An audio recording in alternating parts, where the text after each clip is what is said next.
To give a little balance, I'm going to read another passage that gives men advice and instruction related to women in marriage.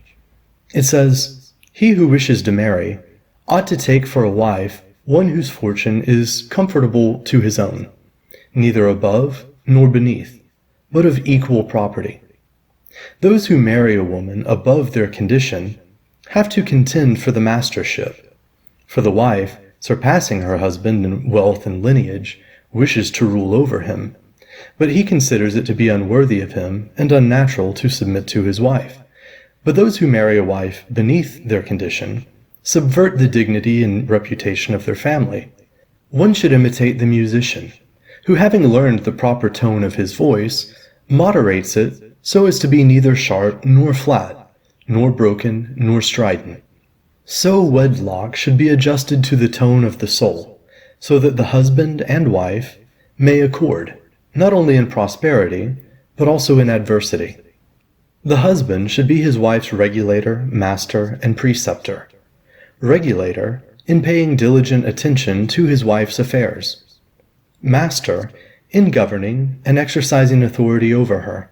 And preceptor, in teaching her such things as are fitting for her to know.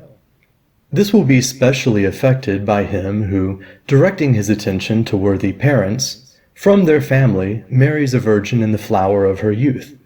Such virgins are easily fashioned and docile, and are naturally well disposed to be instructed by and to fear and love their husbands. So again, Pythagorean philosophy is definitely not feminist. Again, we see that wives should submit to their husbands, and that husbands should love and provide for their wives. The man is understood to be the head of the household, but his authority over his wife is not to be abusive or exploitative. It is to be a mutually beneficial partnership, but not an equal partnership, at least not in the way that feminists and liberals think about equality. But I do think that the Pythagorean or traditional view of marriage is equal in the sense that both partners are viewed as having equal worth, or being equally valuable, or as contributing equally to the marriage, but they have different roles. And part of the husband's role is being the head of the household, and this role comes with responsibilities and obligations. Let's move on to the next passage, which reads, "The body itself demands no more than to be saved from cold and nakedness, for the sake of propriety, and that is all it needs. Men's opinions, combined with ignorance, demand inanities and superfluities.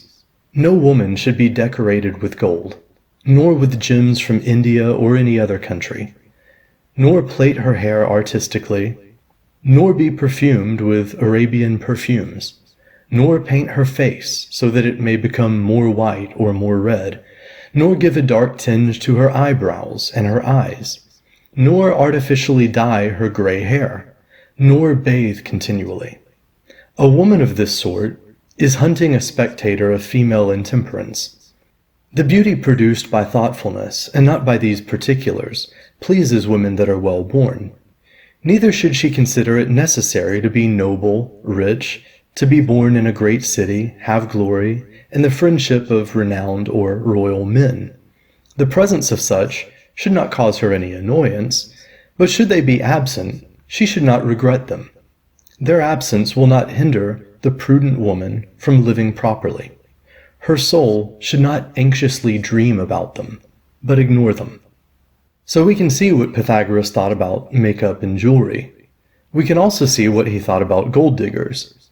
Now personally, I don't have any problem with women wearing tasteful makeup, as long as they're not painting themselves like prostitutes or clowns. Once, a viewer listened to my talk entitled, "Women Are Spiders, Strip Clubs as a Microcosm of Society," and she left a comment basically saying that it wasn't what she expected to hear on my channel. Based on my name, Illuminatus Pythagoras, she expected me to talk about Pythagorean philosophy. And of course, I do.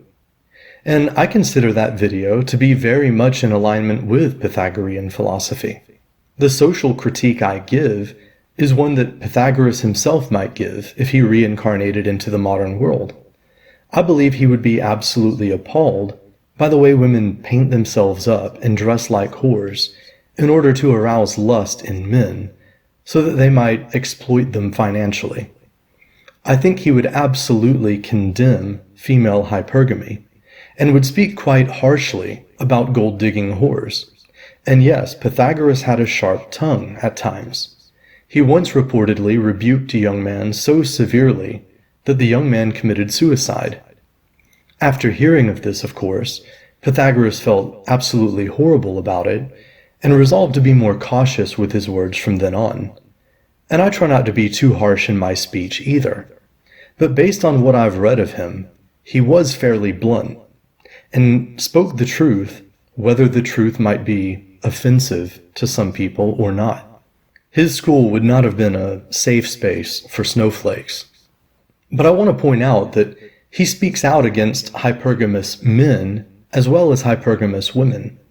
I think it's plain to see that, as a group, women tend to be far more hypergamous than men. And although this may be the result of female nature, is probably also at least partly due to inequality of opportunity. By that I mean that, in terms of opportunity, it's easier for women to marry up than it is for men. There are plenty of men who are willing to date and marry women who earn less than them. This is because, as a general rule, men tend to judge a woman's attractiveness on her youth and physical beauty.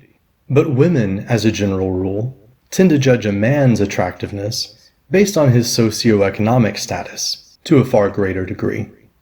It may not be the only thing she judges his attractiveness based on, but is usually high on the list.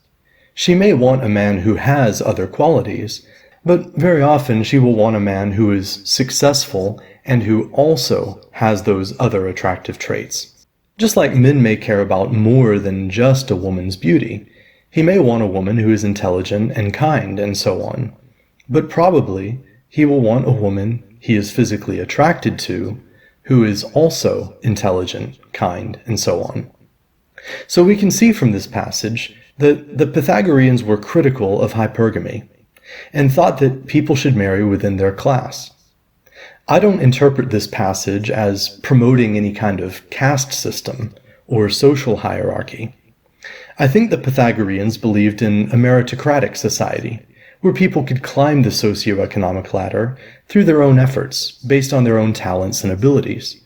I think they're only saying that marrying up is not an acceptable way of climbing the socioeconomic ladder for either men or women, and that marrying someone from a higher or lower class is likely to result in a troubled marriage. And I think this makes sense. I don't think they're advocating laws telling people who they're allowed to marry, and neither am I. I think they're just giving advice and warning people against marrying for the wrong reasons, and pointing out that marrying someone from a different social class can lead to problems in the marriage. Here's another passage from a Pythagorean text that addresses the issue of marrying for the wrong reasons. It says, "To many, indeed, marriage is intolerable. In reality, not from itself, or because such an association as this with a woman is naturally insufferable, but when we marry the wrong person, and in addition to this, are ourselves entirely ignorant of life, and unprepared to take a wife in such a way as a freeborn woman ought to be taken, then indeed it happens that this association with her becomes difficult and intolerable. Vulgar people do marry in this way, taking a wife neither for the procreation of children nor for harmonious association, being attracted to the union by the magnitude of the dowry, or through physical attractiveness or the like. And by following these bad counselors, they pay no attention to the bride's disposition and manners, celebrating nuptials to their own destruction, and with crowned doors introduce to themselves, instead of a wife, a tyrant, whom they cannot resist, and with whom they are unable to contend for chief authority." So again, Pythagoras isn't just critical of female gold diggers, he's also critical of male gold diggers, who marry a girl for her dowry. Of course, in modern Western nations, brides don't come with a dowry anymore, so obviously this isn't an issue. But this isn't to say that there aren't men who marry for money. But again, it seems to me that, at least as a general rule, is harder for a man to marry up than it is for a woman. There are just fewer women who will be attracted to a man who is lower than her on the socioeconomic ladder, whereas many high-status men will be attracted to an attractive intern or a pretty girl working at a department store for minimum wage and living with her parents. This is just a fact. Also, notice that, again, we find the idea that it's not good for a woman to try to be domineering, and that a healthy marriage is one in which the wife submits to the husband, who is the head of the household. The passage continues, "Hence many men err who enter into the connubial state without regarding the magnitude of the power of fortune or of public utility, but direct their attention to wealth or to dignity of birth. For in consequence of this, instead of uniting with females who are young and in the flower of their age, they become connected with extremely old women. And instead of having wives with a disposition according with and most similar to their own, they marry those who are of an illustrious family, or are extremely rich. On this account, they procure for themselves discord instead of concord, and instead of unanimity, dissension, contending with each other for the mastery. For the wife who surpasses her husband in wealth, in birth, or in friends, is desirous of ruling over him, contrary to the law of nature. But the husband, justly resisting this desire of superiority in the wife, and wishing not to be the second, but the first in domestic sway, is unable in the management of his family to take the lead. This being the case, it happens that not only families, but cities become miserable. For families are parts of cities. For families are parts of cities, while the composition of the whole and the universe derives its subsistence from its parts. It is therefore reasonable to admit that such as are the parts, such likewise will be the whole, and the all which consist of things of this kind. So here we see that, according to Pythagorean philosophy, it is bad for society as a whole if women refuse to submit to their husbands, or desire to take the lead. The idea is that the family is the basic unit of a society. So to have a harmonious society, you have to have harmonious families and harmonious marriages. And a harmonious marriage is one in which the wife submits to the husband, and in which the husband and father is the head of the household.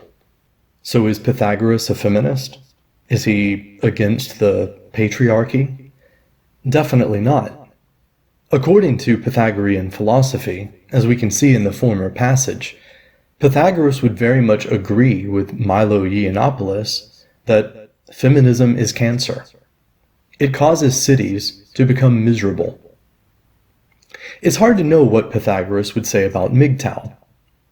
Based on these passages, I think he would probably be very sympathetic to modern men who choose to go their own way rather than marry modern women who have been indoctrinated with toxic feminist ideology.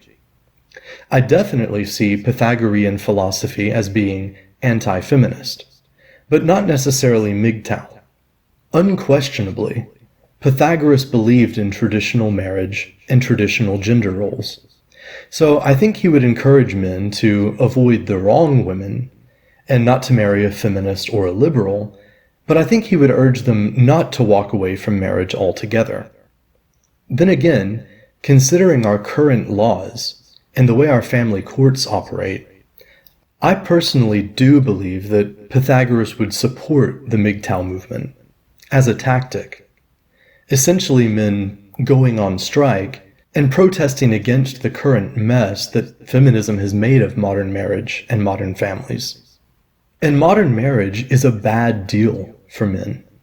I've gone into this in more depth in my other video that I mentioned, but marriage is a horrible deal for men. And beyond that, the way things are right now at least, getting married is an extremely dangerous decision for men. And in the golden verses of Pythagoras, it says, "Let no man, either by his words or by his deeds, ever seduce thee, nor entice thee, to say or to do what is not profitable for thyself." So yes, I absolutely believe that Pythagoras would support the MGTOW movement, or at the very least, would be sympathetic to men going their own way. But he wouldn't be promoting MGTOW as an end in itself, but only possibly as a means toward the end of restoring traditional marriage and family values. I also think he would be absolutely against gay marriage and the epidemic of single motherhood.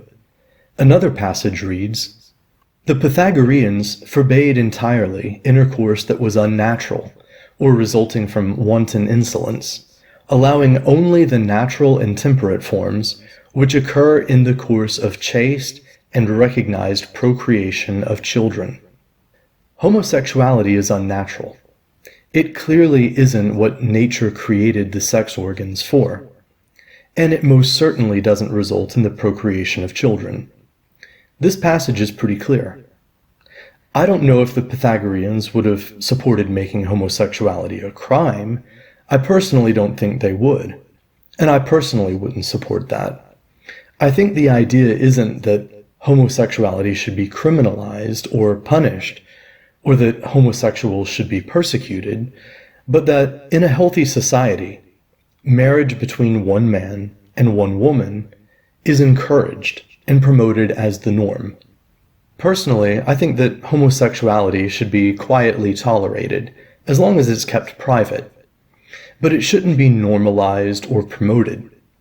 I think it should be a social taboo, but not a crime, because it's a voluntary relationship between two consenting adults, and it doesn't result in harm to any other person or their property. I'm giving my personal opinion here, but based on my reading of the early Pythagorean text, I believe my views on this question are very much in line with the Pythagorean philosophy, and I'm very sure that Pythagoras himself would agree with me. But I also want to point out that the Pythagorean view of sex is that the purpose of sex is procreation, not recreation. The purpose of sex isn't to justify one's carnal impulses or fleshly desires. Another related passage reads, "There are many things in human life which it is better to learn at a late period in life, and the use of sex is one of them. It is therefore advisable that a boy should be educated so as not to begin sex connection before the 20th year, and even then, rarely." So based on this, I don't believe that the Pythagoreans would support teaching sex education in elementary school. And if they supported teaching it in high school, they would probably favor teaching abstinence. There's still a lot more to get through, but I'm going to continue and conclude this discussion in part 3.